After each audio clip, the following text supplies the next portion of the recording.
오늘 함께 봉독한 사도행전 28장 1절에서 10절의 말씀으로 폭풍이 몰아닥칠 때에도 라는 제목의 말씀으로 함께 은혜를 나누고자 합니다. 여기 계신 모든 분들이 다 똑같은 생각을 가지고 계시겠지만 우리가 살아온 인생을 뒤돌아보면 2021년도 또 뿐만 아니라 우리의 인생의 전체를 뒤돌아보면 다사다난했다라는 말을 안 할 수가 없습니다. 여러 가지 일도 많았고요. 어려움도 참 많았습니다. 저도 짧은 인생을 살면서 나름대로 많은 분들을 만나봤습니다. 그리고 많은 분들과 대화를 나눠봤습니다. 그런데 그 많은 분들 중에 정말 인생을 순풍에 돛단 듯이 정말 어려움 없이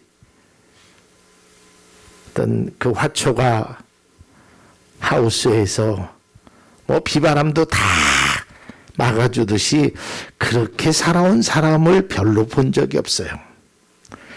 다 사람을 만나보면 사연도 있고요, 어려움도 있고요, 등등의 살아온 과정이 정말 한편의 드라마 같아요. 그 속에는 울음도 있고요, 그 속에는 슬픔도 있고요, 그 속에는 기쁨도 있었고요, 또한 한도 그 속에 담겨져 있습니다. 이처럼 많은 사람들이 인생을 살아오면서 그러한 인생을 다들 살아오셨습니다. 특별히 우리 교회 성도님들도 다 마찬가지죠. 얼마나 사연이 많습니까? 참 다 우리가 그런 얘기 쉽게 하잖아요. 내가 살아온 인생을 글로 쓰면 책을 한 권을 쓰겠다. 그러니까 그런 우여곡절이 굉장히 많이 있는 것이 바로 우리들의 모습이라는 거예요. 어떤 문제가 해결된다 싶으면 또다시 문제가 찾아오고, 이제 돈 문제가 좀 해결된다 싶으면 건강의 문제가 찾아오고, 또 건강의 문제가 조금 해결된다 싶으면 또 생각지 않던 또 다른 문제가 일어나더라는 거예요. 그러니까 이러한 문제는 항상 끊임없이 우리에게 다가오고 있다는 거예요. 오늘 성경에 등장한 사도 바울도 예외는 아니었습니다. 그의 삶의 과정에는 어려움이 얼마나 많았는지를 한눈에 볼 수 있는 그 말씀이 바로 고린도 후서에 기록되어 있는데요. 제가 이 말씀을 함께 나누고자 합니다. 11장 23절로 27절까지입니다. 내가 수고를 넘치도록 하고 옥에 갇히기도 더 많이 하고 매도 수없이 맞고 여러 번 죽을 뻔하였으니 유대인들에게 40에 하나 감한 매를 5번 맞았으며 3번 태장으로 맞고 1번 돌로 맞고 3번 파선하고 일주야를 깊은 바다에서 지냈으며 여러 번의 여행하면서 강의 위험과 강도의 위험과 동족의 위험과 이방인의 위험과 시내의 위험과 광야의 위험과 바다의 위험과 거짓 형제 중에 위험을 당하고 또 수고하며 애쓰고 여러 번 자지 못하고 줄이며 목마르고 여러 번 굶고 춥고 헐벗었노라. 여러분 26절을 한번 다시 한번 보세요. 26절에 보면 위험이라는 소리가 얼마나 많습니까? 여행을 하면서 강의 위험, 강도의 위험, 동족의 위험, 이방인의 위험, 신의 위험, 광야의 위험, 바다의 위험, 거짓 형제의 위험. 얼마나 힘들었으면 그의 삶을 대변해 준다라는 거예요. 우리도 마찬가지죠. 우리는 늘 이 문제라는 어려움이라는 것을 항상 봉착하고 살아가요. 이 문제가 해결된다 싶으면 저 문제가 따라오고 저 문제가 해결되고 싶으면 또 다른 문제가 찾아오고, 오늘 이 고린도후서 11장 26절에 있는 것처럼 여러 가지 위험적인 것들이 나를 찾아온다라는 거예요. 뿐만 아니라 사도 바울은 옥에 갇혔죠. 그 로마의 감옥은요, 보통 지하 동굴에 있거든요. 저는 가보지는 않았지만 성지순례를 가보신 분들은 그런 이야기를 해요. 이게 감옥이냐? 여기는 사람 살 데가 못 되는 곳이다. 뭐 습도도 있고 을씨년스럽고 젊은 사람도 견디기 어려운 그곳에 사도 바울은 그 속에서 생활을 했단 말이에요. 얼마나 추웠으면, 얼마나 어려웠으면 에베소에서 목회하는 디모데에게 사도 바울이 이런 편지를 씁니다. 디모데후서 4장 13절입니다. 내가 올 때에 내가 드로와 가보의 집에 둔 겉옷을 가지고 오라. 또 책은 특별히 가죽 종이에 쓴 것을 가져오라. 그러니까 추우니까 그 겉옷을 가져와 달라고 이야기하는 겁니다. 사도 바울의 삶의 여정은 결코 순탄하지 않았습니다. 이곳에 계신 모든 분들의 삶도 순탄하지 않았던 것 같아요. 물론 제가 다 아는 것은 아니지만 우리 장로님 가정을 비롯해서 안수 집사님 가정, 우리 권사님 가정, 이 가정들의 제가 면모를 좀 보면 참 어려운 고비가 너무 많았단 말이죠. 이 고비를 넘고 가면 또 다른 고비가 찾아오고, 이제는 조금 쉬면 된다 싶으면 생각지 않던 문제가 또 찾아오고 인생의 폭풍우가 몰아치는 것처럼 굉장히 힘든 여정으로 이곳까지 우리는 왔습니다. 고난이 끊임없이 사도 바울이 괴롭히고 그의 삶의 여정은 고통의 여정이었습니다. 이제 그 사도 바울은 죽음을 각오하고 예루살렘으로 올라가서 마지막 그의 사역을 마치려고 합니다. 그래서 체포가 되어서 이제 그가 자신이 로마로 가기를 원하고 로마의 황제 앞에서 재판을 받기를 청하지요. 순교를 위해 스스로 택한 길이었습니다. 이제 그는 죄수의 신분으로 로마에 압송되는 배를 타게 됩니다. 고생할 만큼 했잖아요. 이제 하나님을 위하여 죽으러 가는 거예요. 좀 이때라도 조금 편하게 갔으면 얼마나 좋았겠어요. 그냥 죄수의 신분으로 로마를 향하는 그 배에서도요, 얼마나 여러 번의 위험이 있는지 몰라요. 로마를 향하는 과정이 사도행전 27장에 나오는데요, 맞바람이 불어가지고 겨우 간신히 미항이라는 항구에 도착을 합니다. 그들이 가고자 하는 목적지가 아니었어요.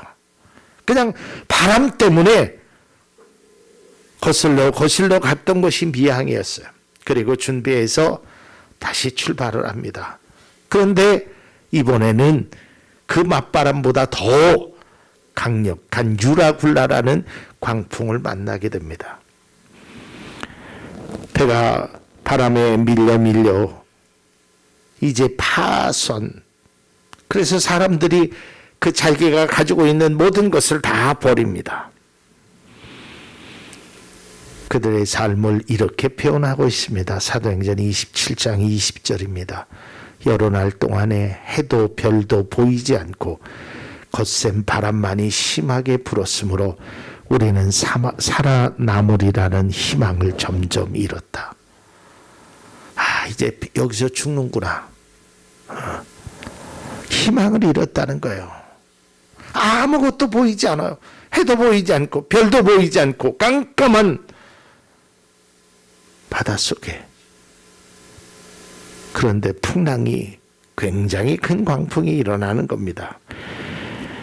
그러나 온갖 고난을 당한 후에 하나님의 은혜로 멜리데라는 섬에 무사히 도착을 하게 됩니다. 그러니까 사도행전 27장을 읽어보면 정말 드라마틱한 재난 영화를 보는 것 같아요. 이 문제가 해결되고 난 저 조금 갈라보니까 광풍이 일어나고 또 일어나고 또 일어나고. 자, 이제 멜리데 섬에 도착한 사도 바울과 276명의 사람들. 이제는 이 섬에서 좀 쉬어도 되겠다. 그럴 수밖에 없는 게 왜 그런지 거기에 가니까 원주민들이요 아주 환대를 해주는 거예요. 여러분 정말 고생했다라고 먹을 것도 주고 추운데 불도 지펴주는 거예요. 이제는 고생 끝났다. 그래도 다행이다. 좋은 사람 만났으니까 이곳에서 좀 마음을 좀 안정하자 하고 불을 피웠는데요. 오늘 성경에 보니까 본문에 보니까 따뜻해서 그런지 독사가 사도 바울의 손에 탁 올라가입니다. 그러자 사람들이 그렇게 호의했던 그렇게 환대를 했던 원주민들이 갑자기 돌변하기 시작합니다. 뭐라 그러냐면 저 사람들이 바다에서는 살아났을지 모르지만 분명히 죄를 진 사람이다. 그래서 하늘이 벌을 준 거다. 저 사람이 살인자가 맞다. 사람들의 반응이 이래요. 마치 예수님이 예루살렘에 입성했을 때 호산나 다윗의 아들이요 다윗의 자손이야 하고 막 환대해다가 얼마 안 있다가 예수님을 십자가에 못 박으라 바나바는 놔주고 못 박으라 라고 했던 사람들처럼 갑자기 돌변하는 거예요. 그러자 사도 바울의 등에 있었던 독사를 사도 바울이 불에다가 집어넣지요. 그래서 사람들이 너는 죽었다. 이제 얼마 안 있으면 손이 붙든지 아니면 죽든지 하겠다. 그런데 아무 문제가 없는 거예요. 그러니까 사람들의 반응이 또 이렇게 바뀝니다. 야, 저 사람은 신이다. 이게 사람의 모습입니다. 때로는 우리를 보고 어떤 사람들이 평가할 때도 그래요. 에이, 저 집은 망했어. 안 될 거야. 끝났어. 사람들이 우리의 모습을 보고 우리의 보여지는 모습을 보고 어느 때는 막 박수를 쳤다가 어느 때는 우리에게 저주의 소리를 막 퍼붓고 있다라는 거예요.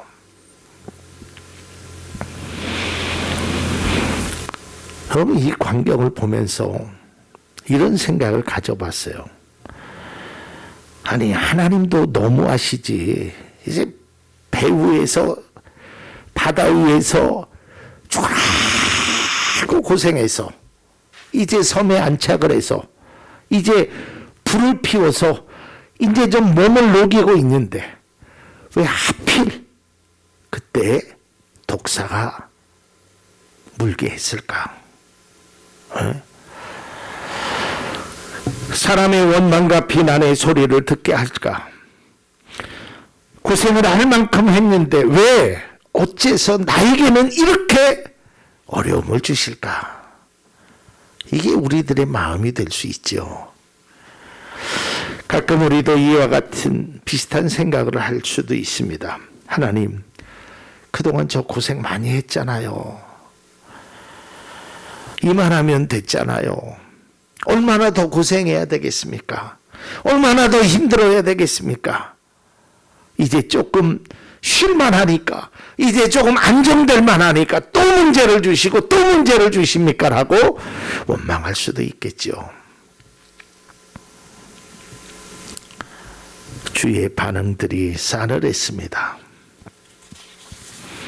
하지만 독사에 물린 사도 바울은 아무런 이상이 없었습니다. 앞서 말씀드렸지만 저주했던 사람들이 환호성으로 바뀌는 순간입니다. 여러분, 그러니까 우리는 여기서 한 가지 중요한 사실을 깨달아야 됩니다. 세상의 사람들이 나를, 때로는 내 가족을 욕할 때도 너무 기죽지 마세요. 그 사람의 이야기에 너무 일희일비할 필요 없어요. 또 반대로 사람들이 막 우리를 향해서 박수칩니다. 그럴 때 교만하면 안 돼요. 그럴 필요 없어요. 그저 내가 정해놓고 그 길을 걸어가면 돼요. 그래서 세상의 비난이 일일이 우리가 상대할 필요가 없다라는 겁니다. 그러면 어떻게 해야 될까요? 자막을 좀 한번 띄워주시죠. 세상의 비난은 하나님의 능력 앞에선 순식간에 잠잠해진다. 이게 책을 읽은 책 속에서 읽은 내용입니다. 여러분, 세상 사람들이 우리를 비난할 때, 여러분들을 비난할 때 있죠. 거기에 싸울 필요도 없고 거기에 대응할 필요도 없어요. 내가 하나님의 그 사랑 안에서 가면 그 세상의 비난은 잠잠해져요. 이게 바로 사도 바울의 모습입니다. 뱀에 물렸어도 아무런 문제가 없자 사도 바울의 모습을 보고 멜리데 섬에 있던 사람들이 충격과 감동을 받게 됩니다. 저 사람 신인가 봐. 우리가 보기에는 저 집안은 망하는 집안인 줄 알았던데 아니네. 그리고 나서 추장이 찾아오죠. 그리고 추장이 극진히 대접을 합니다. 그리고 나서 이 추장이 사도 바울에게 한 가지 자신의 문제를 이야기합니다. 그것은 바로 자기 아버지의 병을 좀 고쳐달라고 청원을 하죠. 그 추장의 아버지는 열병과 이질이라는 병으로 죽게 되었습니다. 그런데 사도 바울이 기도하여 주므로 그 아버지의 병이 낫게 됩니다. 그러자 이제 섬에 있었던 사람들이 나도 고쳐주세요. 내 아버지도 고쳐주세요. 우리 어머니도 고쳐주세요. 내 자녀도 고쳐주세요 하고 데리고 옵니다. 그리고 고쳐주고 거기서 아주 환대를 받고 3개월이 지난 후에 배에 먹을 것을 싸주고 떠났더라라는 것이 오늘 본문의 말씀입니다. 로마로 호송되는 과정에서 사도 바울과 그 군사들과 그 배에 탄 사람들 286명의 사람들을 예기치 못했던 풍랑과 폭풍으로 인하여 참 힘들었지요. 바울이 겪었던 고난과 어려움을 보면서 많은 생각을 갖게 합니다. 사도행전 27장에서 28장에 나타난 사도 바울의 여정을 통해서 우리가 한번 아주 귀한 것을 하나 발견하기를 바랍니다. 이 사도행전 27장 28장 또 앞에서 얘기했던 고린도 후서 사도 바울이 강의 위험과 신의 위험과 동족의 위험과 많은 그런 위험들 그 속에서 어떻게 이겨낼 수 있었을까? 우리도 인생을 살면서 여러 가지 문제를 만나게 됩니다. 아마 제가 겪었던 그 고난보다 수십 배 더 힘든 고난을 겪으신 분들도 이 자리에 계실 겁니다. 저도 참 어려서부터 힘든 일, 어려운 일, 고난의 일들을 많이 겪었거든요. 근데 여기는 저보다도 더 힘든 분들도 계실 거예요. 그분들에 비하면 저는 아무것도 아닐지도 모릅니다. 그러나 문제가 크건 적건 다 우리에게 이러한 문제들이 있었고 좀 안타깝게도 앞으로도 그런 일들이 찾아오게 될 겁니다. 사도 바울의 여정처럼 생각지도 않았던 문제가 찾아올 수 있습니다. 견디기 힘들고 참기 어려운 상황도 만날 수 있습니다. 이 외에도 설명하기 힘든 일들이 갑자기 찾아올 수 있습니다. 이처럼 인생의 폭풍이 몰아칠 때에 우리가 반드시 기억해야 될 아주 중요한 것이 있습니다. 그것은 바로 다른 것이 아닌 하나님은 여전히 나와 함께 하신다는 거예요. 우리가 이걸 깨달아야 돼. 그러기에 믿음의 그리스도인들은 어떤 상황에서도 하나님이 내 인생을 주관하고 계심을 믿고 나아가야 되는 거예요. 환경만 바라보는 것이 아닙니다. 어려움만 바라보는 것이 아닙니다. 고난만 바라보는 것이 아닙니다. 그 속에서 나와 함께 하시는 하나님을 사도 바울은 무슨 특별한 슈퍼맨이 아니에요. 언더우먼이 아니에요. 뭐 우리와 똑같은 사람이에요. 뭐 그 사람은 특별한 능력이 있어서 아니에요. 그런데 어떻게 그 고난을 이겨낼 수 있었을까? 하나님이 함께 하심을 믿었기 때문에요. 그러니까 그 어려운 중에도 기뻐하고 기뻐하라라고 빌립보 교인들에게 이야기한 거예요. 그게 옥중에서 이야기한 거예요. 힘들지요, 어렵지요, 고통이 있죠. 그래도 기쁜 거예요.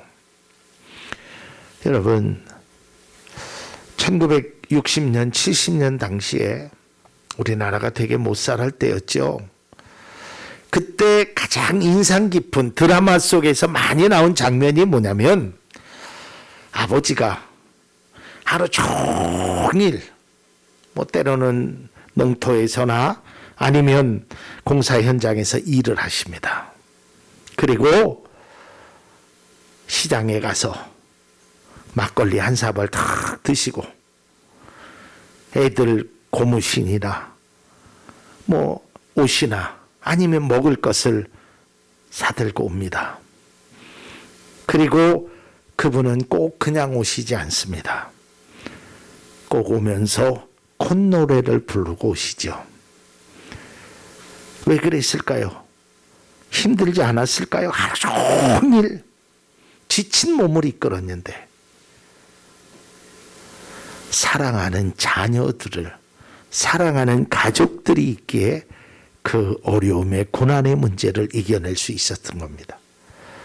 우리 또한 마찬가지입니다. 우리가 힘들고 어려울 때 믿음의 공동체가 함께 기도해주고 힘이 되어주고, 또 내가 지치고 어려울 때 나 혼자만이 아니라 하나님이 나와 함께 하심을 믿는다면 그 속에서 우리는 찬양할 수 있는 겁니다.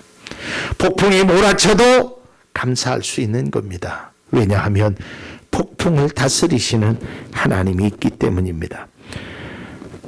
사도 바울의 여정을 보면 사람들은 상황에 따라 휩쓸려 갑니다. 좋았다가 싫었다가. 그러나 믿음의 사람은 상황에 따라 움직이는 것이 아니라 상황을 주관하시는 하나님을 바라볼 수 있어야 합니다. 아니, 바라보아야만 합니다. 그래서 시편 기자는 이렇게 고백합니다. 시편 94편 18절에서 19절입니다. 주님, 내가 미끄러진다고 생각할 때 주님의 사랑이 나를 붙듭니다. 내 마음이 번거로울 때 주님의 위로가 19절, 내 마음이 번거로울 때 주님의 위로가 나를 달래줍니다. 내가 미끄러진다고 생각할 때 주님이 여러분들을 붙잡아 주시는 줄로 믿으시길 바랍니다. 그리고 우리의 마음이 번거로울 때 제가 예배 전에 말씀드렸죠. 그 다람쥐를 살리려고 톡톡톡톡 두들기고 다람쥐를 그렇게 감싸줬던 그 사람처럼 비록 사고를 당했지만 울고 있는 그 엄마를 안아주는 그 어머니처럼 우리를 달래주는 거예요. 힘들지? 괜찮아. 내가 너와 함께 하겠다고 이렇게 안아주고 달래주는 겁니다. 이제 말씀을 맺고자 합니다. 인생길 험하고 마음 지쳐서 살아갈 용기 없을 때 찬송가의 가사처럼 나의 도움이 되시고 나의 반석이 되시는 주님을 바라볼 수 있기를 바랍니다. 주님은 언제나 우리와 함께 하십니다. 폭풍우가 몰아칠 때도 함께 하십니다. 별도 보이지 않고 깜깜한 해도 보이지 않는 그 상황 속에서도 하나님은 함께 하십니다. 왜냐고요? 우리의 아버지시기 때문에, 우리를 사랑하시기 때문에 우리와 함께 하시는 겁니다. 이것을 믿는 것이 믿음이고 우리의 그리스도인의 삶이 될 수 있기를 바랍니다. 그래서 우리가 반드시 기억해야 될 것은 폭풍만 바라보지 마십시오. 폭풍을 다스리시는 하나님, 나를 사랑하시는 그 하나님을 바라볼 수 있기를 바랍니다.